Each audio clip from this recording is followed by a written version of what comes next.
Сега одиме во Брисел, како што кажав, веќе на Zoom платформата имаме колешката Тања Милевска. Добро утро. Благодарам што се јавивте во денешниот утрински брифинг. Добро утро, Кристина. Благодарам.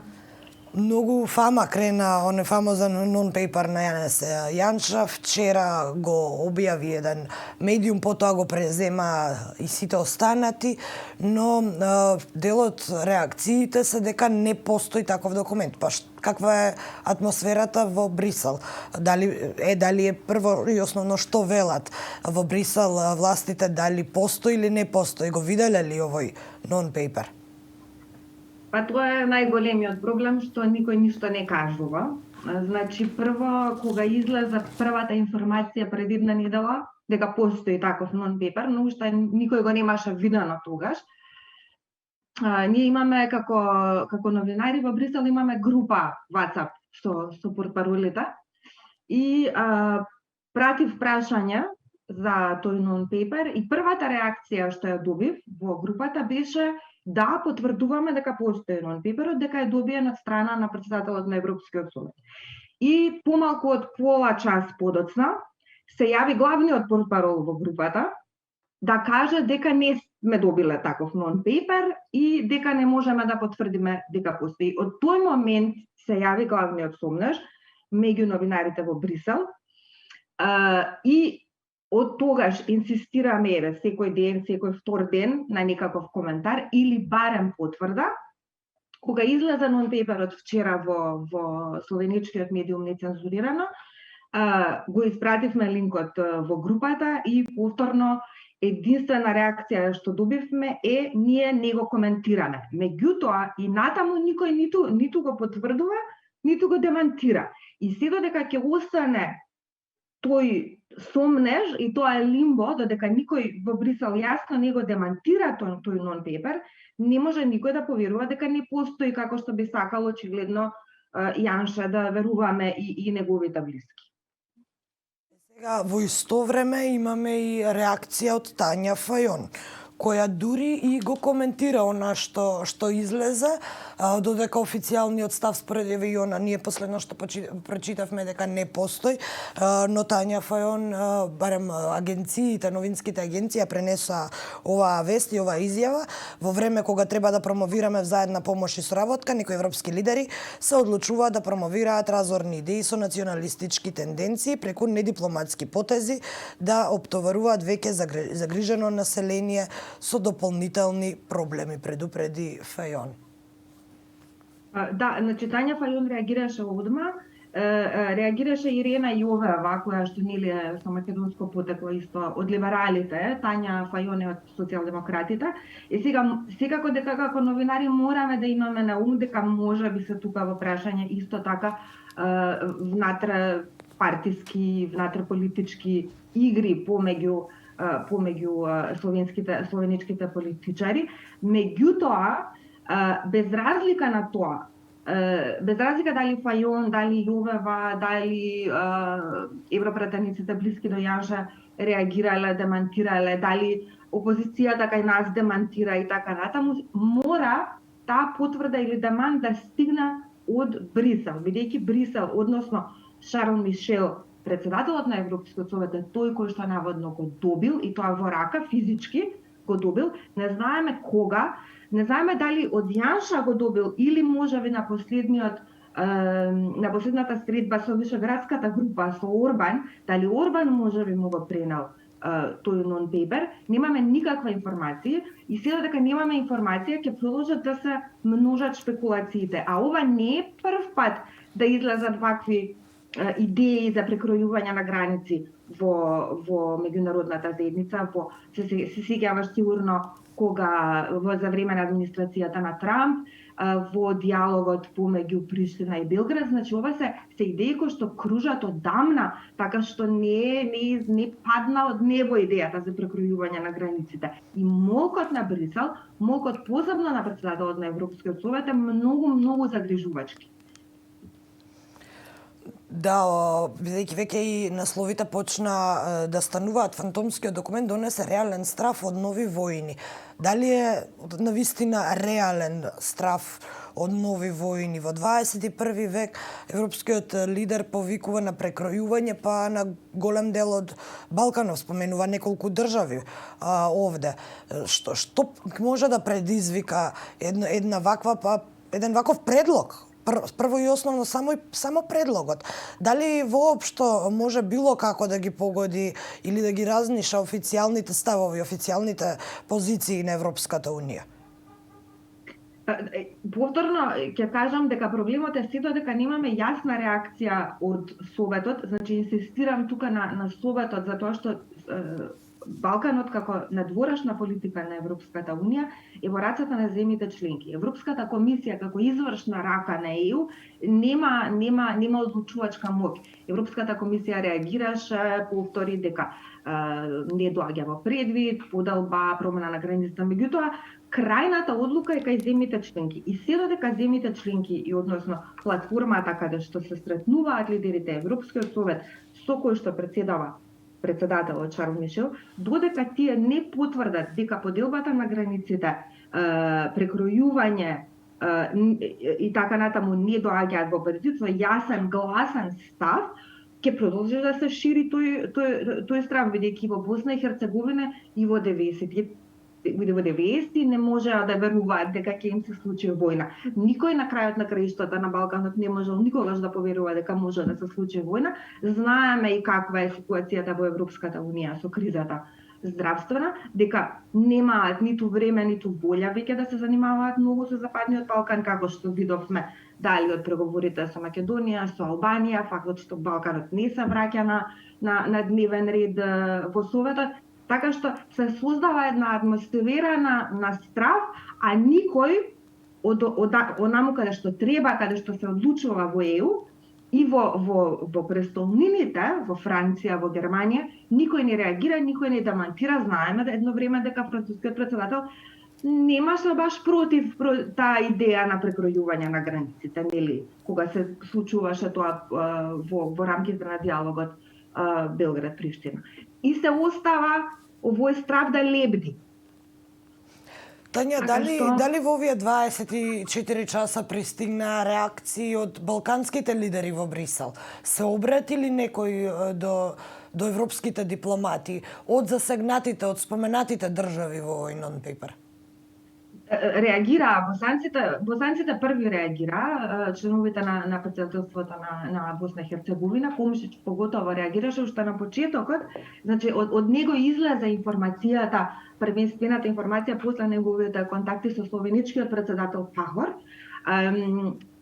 Имаше многу силна, многу остра реакција имаше вчера во која што ги искритикува лидерите на ЕУ дека не се свесни, очигледно дека нешто беше во смисла се уште не го заборавиле искуството со Хитлер и очигледно се враќаат некои опасни идеологии во Европската Унија, така што тоа беше една многу остра и навремена и соодветна реакција од страна на босанците. Од друга страна гледаме на пример дека од Македонија ни збор, никој не го спомнува, никој не реагира исто ни во Србија, ни во Албанија, ни Косово, ни Црна Гора. Добро, босанците се и најзасегнати од овој документ. Исто така е важно да се знае дека циркулира и хрватски нон-пейпер, кој што е малку поблаг, но кој што исто така, јас не сум го видела, не можам да тврдам, меѓутоа се збори дека и во тој нон-пейпер се спомнува никаква прекројување, поблаго прекројување на границите, и за тоа исто така немаме реакција. Така што во тој вакуум кој што го остава Европската Унија и со вакцините, и со преговорите, и со процесот на приближување кон ЕУ, во тој вакуум нормално дека се повеќе ќе се појавуваат разноразни шпекулации и стратегии.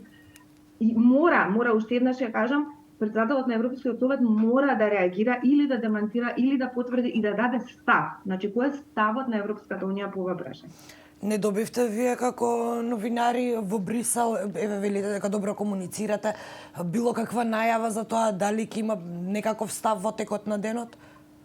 Ништо. Значи, вчера имавме и овде реков брифинг со дипломати од Советот, кои што на министерско ниво и амбасадорско, така што не е на ниво на лидери, исто така никој не сака да коментира. Продолжуваме да праќаме прашања до прислужбите на Мишел и натаму не игнорираат. Единствено последното беше ние ништо нема да коментираме и немаме никаква најава дека некој било што ќе коментира. Они се сите зафатени со Софагейтот, со личните војни помеѓу фон дер Лајен и Мишел, протоколарни, прво беше Анкара, сега е Украина. Имаме исто, значи, ова е една од најслабите постави во Европската Унија во смисла на председатели, било во комисија, било во Совет. Така што Балканот е се повеќе ми се чини една од стварно последните приоритети во овој момент. Во Брисел тоа е многу загрижувачки. Прашав дали некој излезе со негативна реакција, но кажи ми твојата перцепција, дали постои можност Јанша да добие поддршка од некого? Бидејќи веќе ги спомна го демантирам нон-пейперот официјално, нели, вели дека не постои такво нешто, дека тоа се само внатре политички игри во Словенија и така натаму, меѓутоа, да, мислам, како што реков и Вриеска, не е прв пат да се стават на маса овие идеи луди за прекројување на границите и највеќе тоа беше случај кога беше Трамп во Белата куќа. Знаеме дека трпскиот председател никогаш баш јасно не се спротивставил на овие идеи, например, и има поддршка од унгарскиот премиер Орбан. Прашање се треба да се види во Вишеградската група што дали има некаков став во Вишеградската група, кој што е блиска, нели, до Вучич, до Груевски и така натаму. Така што не сум сигурна дека нема никаква поддршка Јанша, иако е сигурно минорна. И она што исто така се наметнува како прашање што е кај нас во фокусот, тоа е ставот за Македонија кога е спорот со Бугарија во прашање. Бугарија ни е направи она неочекувана блокада, а еве во текот на овој период нашите дипломати се во постојана офанзива, но некако не добивме некој кристален став од поточно конкретни потези од страна на Европската Унија за да се прилагоди ставот на Бугарија кон Македонија. Еве последна вест која пристигна од таму кога се нашите евроинтеграции во прашање, поддршка од австриската министерка за Европа. Австрија порача на Бугарија да заврши отпорот кон Македонија. А што се зборува во Брисел на оваа тема? Какви се последните ставови, последните разговори кои се случуваат во Брисел кога е во Бугарија во прашање? Проблемот е што уште нема влада, нели, во Бугарија и сега дека нема да има, тешко ќе биде за Брисел да знае воопшто како да постави и на врз кого да врши притисок, зависи кој ќе биде премиер, кој ќе биде министер за надворешни работи, што ќе се случува. Значи знаеме сега дека ќе има кратка информативна точка на следниот совет за општи работи на 20 април, али тоа ќе биде само информативна точка, значи нема да биде дебата. Требаше да има дебата на Советот за надворешни работи, кој што се одржува на 19, значи ден претходно. Требаше да има таква дебата, дебатата беше одложена повторно, затоа што ќе биде преку видеоконференција, а сакаат да бидат физички присутни, затоа што нормално дека тие преговори имаат сосема друга динамика кога се физички присутни и блиски и можат билатералки да одржуваат и така натаму. Но се додека прво не се разјасни ситуацијата во Бугарија, нема да може ЕУ да се постави никако, а од друга страна сега со овој нон-пейпер некако ако сте склони кон теории на заговор, а тоа е неизбежно по пошироката јавност, си викате па добра, ако има вакви нон-пейпер идеи за прекројување, па зашто Бугарија не би се дозволила, нели, да блокира, има очигледно некаков позитивна за неа атмосфера во тој поглед. И сето тоа, значи, создава таков хаос, една таква конфузија кај сите, И нема никаква јасна реакција повторно од Европската унија. Не знаеме точно, треба у мај да се врати Балканот на дневен ред. Не знаеме што ќе биде со вирусот во мај, можеби повторно ќе биде виртуелна средба, пак ќе треба да се откаже. Да не забораваме и дека Македонија треба во текот на мај да го одржи Советот за стабилизација и асоциација, со кој ќе председава Зоран Заев. Требаше тоа да се одржи крај на февруари, одложено е сега за мај, дали повторно ќе се одложи, има и такви спекулации. Значи, едно генерално лимбо и конфузија во овој момент кој што крајно време да престане, барем да се дадат некакви изјави од страна на Брисел, барем некаков патокат. Веќе даде една оценка дека ова е досега најслабото раководство на Европската унија, дури така се чини кога е спорот со Бугарија во прашање, бидејќи Соединетите Американски држави реагира, поточно упатија остри тонови и остри критики кон Бугарија, а судејќи според бурната реакција на Бугарија, очигледно бугарите повеќе беа изреволтирани од реакцијата на САД, отколку од реакцијата на Европската унија. Па во контекст на тоа, размислуваат ли европските дипломати, европските представници, како тоа влијае на перцепцијата на Европската унија од оние држави кои се аспиранти да влезат во неа, да станат дел од неа? Проблемот е што има толку многу итни теми во Европската унија во овој момент. ковид се разбира е главната тема. Солидарноста помеѓу земјите членки, солидарноста со третите земји, што Балканот на вистина никого не го тангира посебно, освен нас и неколку новинари кои што се занимаваат со надворешна политика и посебно со Балканот. Што мислам дека исто така е грешка од страна на новинарите во ЕУ. Мислам дека го подценуваат штетата што може да настане во регионот, а од друга страна имаме и раководство како во Европската комисија, така и во Европскиот совет, кои што се многу, како да кажам, под наводници сервилни пред земјите членки на ЕУ, значи Фон дер Лајен, ако ја споредите со Јункер предходно, мислам дека нема споредба во смисла на острината на изјавите и на позициите. Исто така Фон дер Лајен не е избрана, и Јункер беше на свој виден избран председател и председателот на Европскиот совет, кој што исто така е тотално одсутен. И очигледно дека тие двајца, Мишел и Фон дер Лајен, се повеќе зафатени со нивните собствени лични протоколарни војни и нивниот анимозитет личен, отколку со други многу поважни работи во овој момент. Така што и на нашите и на лидерите во регионот е да направат притисок во овој момент. Мислам дека не е време за сервилност од страна на балканските лидери. И Тања, за крај ќе го искористам твоето јавување од Брисел, да те прашам и за тоа каква е политиката за имунизација, по-конкретно е за вас новинарите, за нашата фела. Каква е политиката, дали веќе сте вакцинирани, кога ќе дојдете на ред, како се вакцинираат луѓето во Брисел?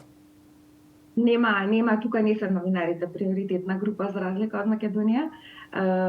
Значи приоритетните групи се по возраст и по коморбидитети.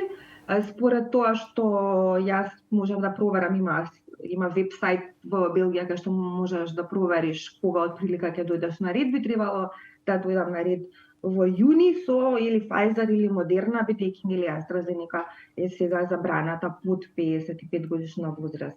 Во Белгија 20% од населението отприлика е сега вакцинирано и целта е нели до летото 70% од населението во цела Европска унија да биде возрасно, да биде вакцинирано, за да може летната сезона да се одвива нормално, но да видиме ова е период кога стварно ништо никогаш не се знае, па да видиме за месец-два како ќе биде.